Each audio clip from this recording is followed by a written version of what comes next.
राजा विहार colony पौड़िया road पर चल रही भागवत कथा के 6वें दिन कथावाचक कुलदीप कृष्ण शास्त्री ने रामायण के प्रसंग की चर्चा करते हुए कहा कि बाल विवाह बच्चों के अधिकारों का अतिक्रमण करता है, जिससे उन पर हिंसा, शोषण तथा यौन शोषण का खतरा बना रहता है। उन्हें किसी से डरने की आवश्यकता नहीं है।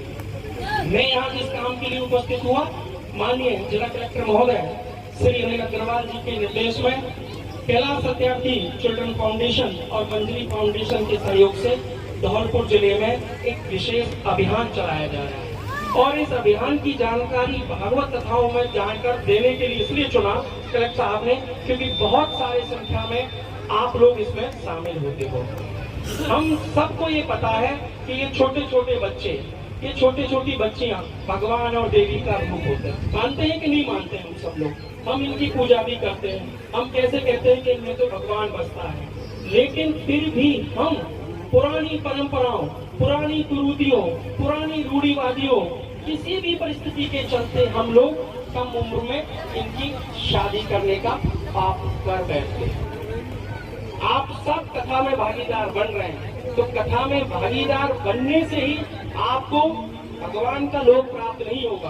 वो कहते हैं कि कुछ कर्म भी ऐसे करने चाहिए जिससे इंसान को मेरी प्राप्ति हो जाए। तो आप सबसे निवेदन है कि 21 साल से कम उम्र के लड़के, 18 साल से कम उम्र की लड़की का विवाह ना तो करें और ना शामिल होने के पाप में आप लोग भागीदार बने, क्योंकि अगर भगवान का नाम ले रहे हो तो ये भगवान के साथ अन्याय होगा। भगवान कभी इस बात से खुश नहीं होते हैं। जल्दी शादी करोगे, बच्चे कमजोर होते हैं, मानसिक रूप से भी, शारीरिक रूप से भी। आप सब माँ बहनें बैठी हैं, आप बहुत अच्छे से जानती हैं कि जब माँ बच्चा पैदा करती है तो हम बड़ी बूढ़ी कैसे कहते हैं कि दूसरी जन्म में पड़ गई, कहते हैं कि ना कहते हैं? इसका मतलब क्या है कि वो दूसरा ही जन्म है। और जब बच्चा शारीरिक रूप से तैयार ना हो, मानसिक रूप से तैयार ना हो, तो हमें उनकी शादी करने का पाप नहीं करना चाहिए। तो क्या आप इस पाप के भागीदार बनेंगे? बताइए, बनेंगे या नहीं बनेंगे? हाथ खड़े करो जो नहीं बनना चाहते। सब लोग हाथ खड़े करो। बाल विवाह में शामिल होने पर वो पंडित जी जो फेरे करा रहे हैं, वो रिश्तेदार जो दावत खाने गए हैं, वो बैंड बाजा जो बजाने गया है बैंड बाजों को, वो ऑर्केस्ट्रा, वो डीजे, वो फोटोग्राफर, वो घोड़ी वाला, जितने भी लोग उस वक्त पाए जाते हैं, और अगर पुलिस कार्रवाई कर देती है तो बाल विवाह प्रतिषेध अधिनियम जो कानून है भारत का, वो ये कहता है कि उनको 2 साल की सजा और 1 लाख रुपए के जुर्माने का दंड भरना ही पड़ेगा। तो क्या आप बाल विवाह में जाएंगे? जाएंगे क्या? नहीं जाएंगे ना? भगवान के दरबार में बैठो, ये बात आप याद रखिएगा।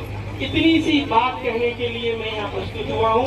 कथा के बीच में मौका मुझे मिला, इसके लिए आप सबका बहुत बहुत धन्यवाद। और एक बात हमेशा याद रखिए, चिंता ऐसी डाकिनी, चिंता चिता समान, चिंता से चतुराई घटे, घटे रूप और ज्ञान। कभी भी चिंता नहीं करनी चाहिए। भगवान का हम भजन करते हैं, भागवत कथा सुनते हैं, मंदिर जाते हैं, तो भगवान हमारे साथ कभी भी अन्याय नहीं होने देते। ठीक है, बहुत बहुत धन्यवाद। Thank you.